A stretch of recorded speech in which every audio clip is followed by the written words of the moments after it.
সুপ্রিয় দর্শক শ্রোতা, স্বাগত জানাচ্ছি। যুদ্ধের ইতিহাসে প্রায় দেখা যায় সংঘাত শুরু হয় মানুষের সিদ্ধান্তে, কিন্তু শেষ পর্যন্ত যুদ্ধ নিজে নিজের পথ তৈরি করে নেয়। আজ মধ্যপ্রাচ্যে ঠিক সেই অবস্থায় তৈরি হয়েছে। শুরুতে অনেকে ভেবেছিল এটি হবে দ্রুত শেষ হয়ে যাওয়া একটি সামরিক অভিযান, কয়েকদিনের বিমান হামলা, কিছু গুরুত্বপূর্ণ স্থাপনায় আঘাত, তারপর হয়তো আলোচনার টেবিলে সমাধান। কিন্তু এখন যুদ্ধক্ষেত্রের বাস্তবতা সম্পূর্ণ ভিন্ন। যুদ্ধ থামেনি, বরং ধীরে ধীরে ছড়িয়ে পড়েছে এক দেশ থেকে আরেক দেশে, এক সীমান্ত থেকে পুরো অঞ্চলে। আজ প্রশ্ন একটাই, এই সংঘাত কি ধীরে ধীরে একটি পূর্ণাঙ্গ আঞ্চলিক যুদ্ধে রূপ নিচ্ছে? Welcome to NewsTune. Breaking news. Funny headlines and viral memes are trending stories. বর্তমানে যুদ্ধ থামার আলোচনায় সবচেয়ে বড় বাধা হয়ে দাঁড়িয়েছে ইরানের শর্তগুলো।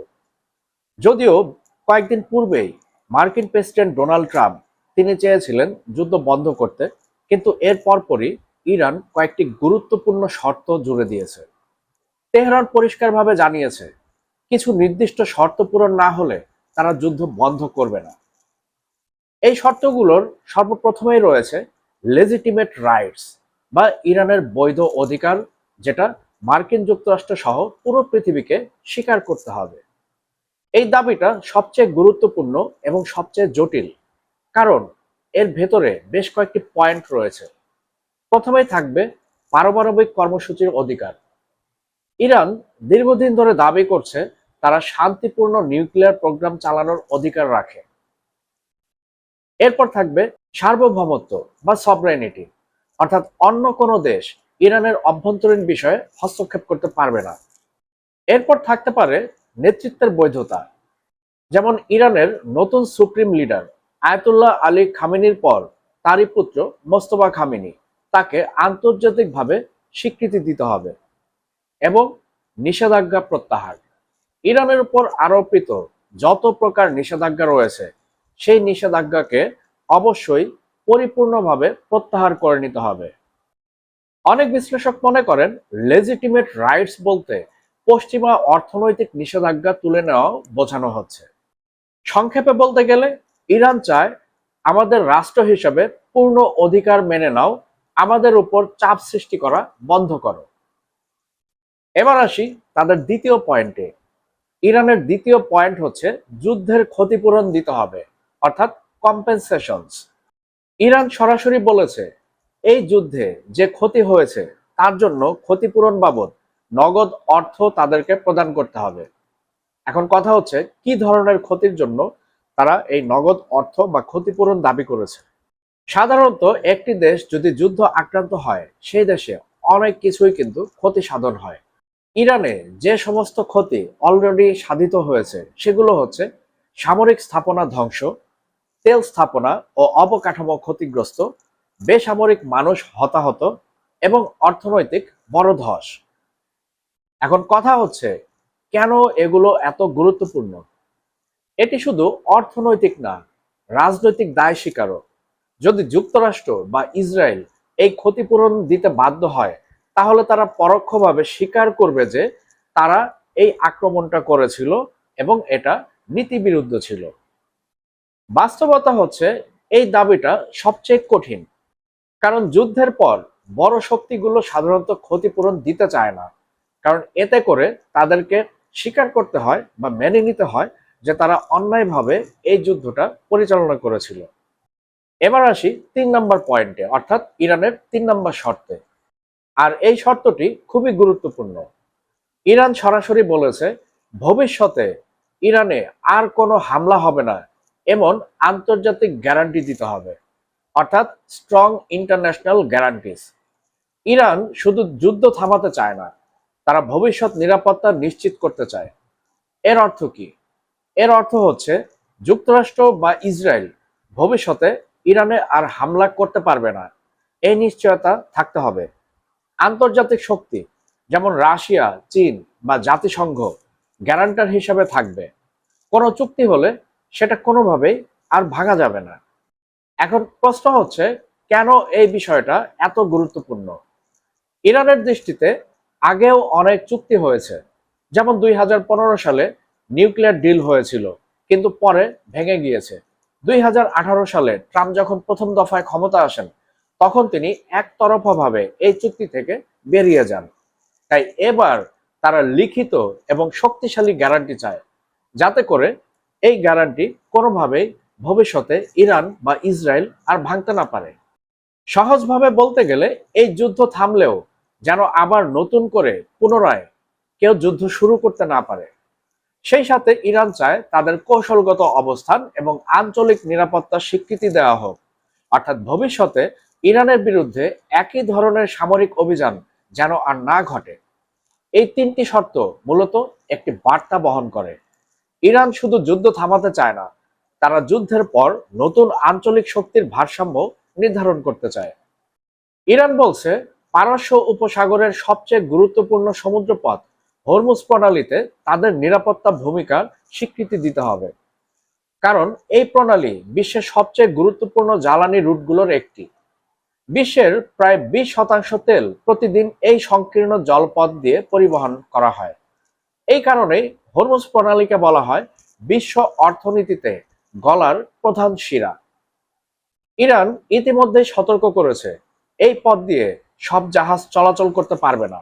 বিশেষ করে যুক্তরাষ্ট্র বা ইসরায়েলের সঙ্গে সরাসরি সম্পর্কিত জাহাজের ক্ষেত্রে কঠোর সীমাবদ্ধতা আরোপ করা হয়েছে। যুদ্ধের শুরুতে যুক্তরাষ্ট্র ও ইসরায়েলের প্রথম দফার হামলা সামরিকভাবে বড় সাফল্য এনে দিয়েছিল বলে দাবি করা হয়।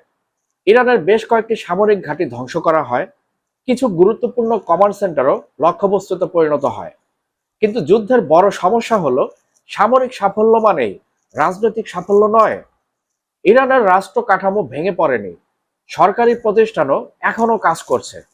সবচেয়ে গুরুত্বপূর্ণ বিষয় হলো ইরানের পারমাণবিক কর্মসূচিতে মূল অবকাঠামো সম্পূর্ণভাবে ধ্বংস করা যায়নি, যার ফলে যুদ্ধ শেষ করার বদলে সংঘাত আরো গভীরে প্রবেশ করেছে।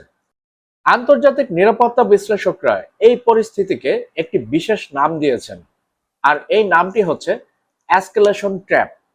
এর অর্থ হলো একটি যুদ্ধ যখন শুরু হয়, তখন প্রতিটি পক্ষ প্রথমে সীমিত আঘাত দিয়ে দ্রুত ফলাফল আশা করে, কিন্তু যদি সেই ফলাফল না আসে, তখন চাপ বাড়তে থাকে, আর তখন শুরু হয় আরো বড় হামলা, এরপর পাল্টা হামলা, তারপর আরো বড় প্রতিশোধ।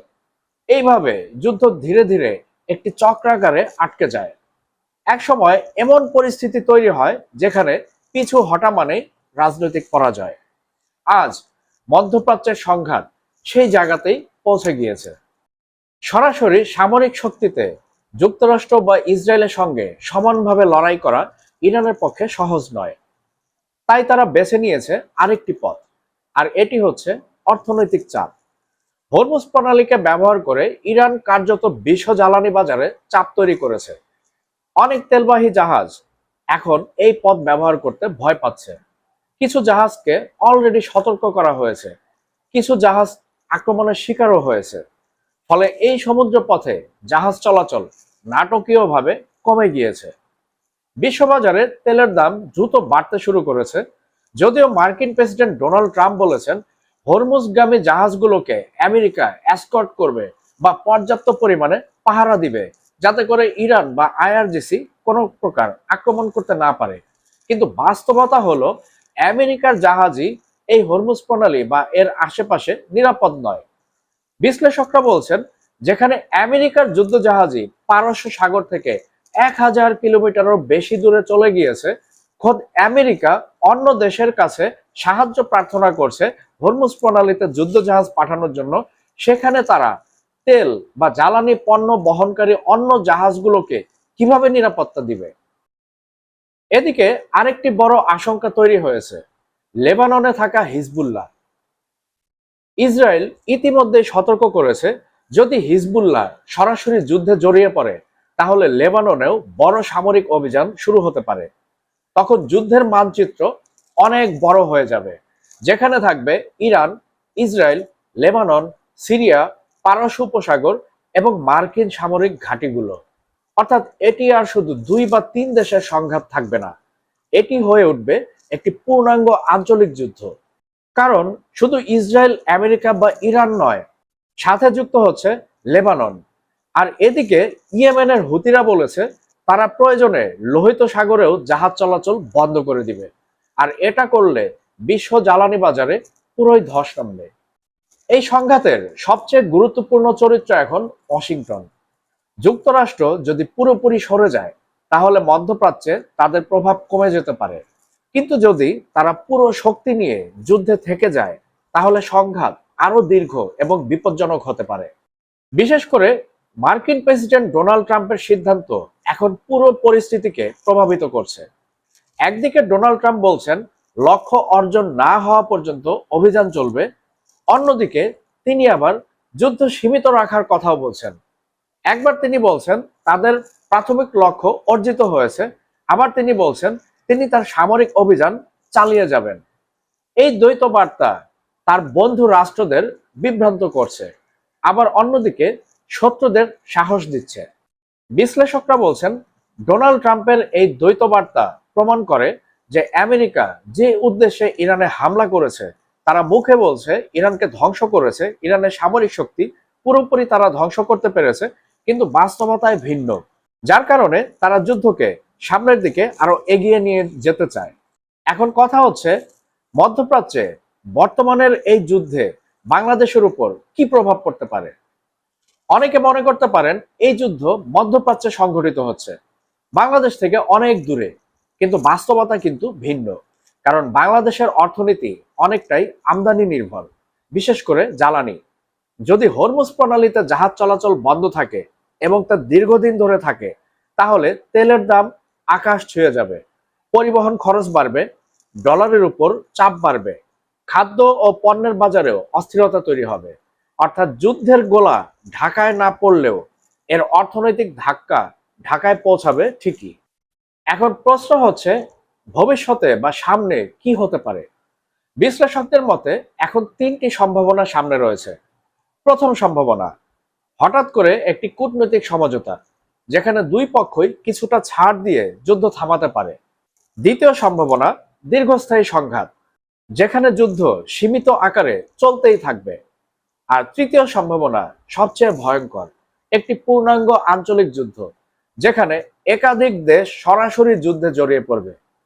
ইতিহাস বলে বড় যুদ্ধ কখনো হঠাৎ করে শুরু হয় না, ছোট ছোট সংঘাত একসময় একসাথে জড়িয়ে গিয়ে এক ভয়ঙ্কর বিস্ফোরণে পরিণত হয়, আর এভাবেই শুরু হয় বিশ্বযুদ্ধ। আজ বিশ্বের সামনে সবচেয়ে গুরুত্বপূর্ণ একটি প্রশ্ন দাঁড়িয়ে গিয়েছে। প্রশ্নটা আর শুধু মধ্যপ্রাচ্যের না, প্রশ্নটা এবার পুরো বিশ্বের। কারণ এই যুদ্ধ যদি থামানো না যায় তাহলে এর শেষ কোথায় সেটা কেউই জানে না। আর ইতিহাসের সবচেয়ে ভয়ঙ্কর সত্যটা হলো যুদ্ধ শুরু হয় মানুষের হাতে, কিন্তু শেষ হয় মানুষের নিয়ন্ত্রণের বাইরে। বন্ধুগণ, আপনারা কি মনে করছেন? আপনাদের মূল্যবান মতামত অবশ্যই কমেন্টে আমাদেরকে জানাবেন। আর আমাদের ভিডিও ভালো লাগলে লাইক ও শেয়ার করবেন। আর আমাদের চ্যানেলটি সাবস্ক্রাইব করে all bell icon notification on করে আমাদের সাথেই থাকবেন। দেখা হবে পরবর্তী ভিডিওতে। ততক্ষণ পর্যন্ত সবাই ভালো থাকবেন, সুস্থ থাকবেন, বাংলাদেশকে ভালোবাসবেন।